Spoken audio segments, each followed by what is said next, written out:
కేసీఆర్ ను కాపాడటానికి రేవంత్ రెడ్డి శతవిధాలా ప్రయత్నిస్తున్నారని కేంద్ర మంత్రి బండి సంజయ్ ఆరోపించారు. పీసీ ఘోష్ కమిషన్ విధి విధానాలు చూస్తేనే అర్థమవుతోందని ఆయన పేర్కొన్నారు. కాంగ్రెస్ పెద్దలకు మోటలు వెళుతున్నాయని, ఇక్కడ కేసులు క్లోజ్ అవుతున్నాయని దుయ్యబట్టారు. కాళేశ్వరం కమిషన్పై హైకోర్టు తీర్పు కాంగ్రెస్ తప్పిదాలతోనే వచ్చిందని బీజేపీ రాష్ట్ర అధ్యక్షుడు రామచంద్రరావు ఆరోపించారు. కాంగ్రెస్ కావాలనే కేసును నీరుగార్చే ప్రయత్నం చేస్తుందని విమర్శించారు.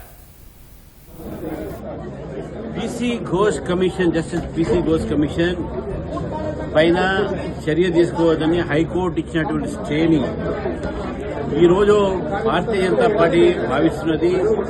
హైకోర్టు చేసిన వ్యాఖ్యల్లో ఇవన్నీ కూడా రాష్ట్ర ప్రభుత్వం తప్పిదాల వల్లనే, రాష్ట్ర ప్రభుత్వం ఒక నిర్లక్ష్యం వల్లనే ఈ స్టే రావడం జరిగింది. హైకోర్టు చేసినటువంటి సూచనలు గానీ, హైకోర్టు ఇచ్చినటువంటి కారణాలు గానీ వాటన్నిటికీ కారణము రాష్ట్ర ప్రభుత్వం.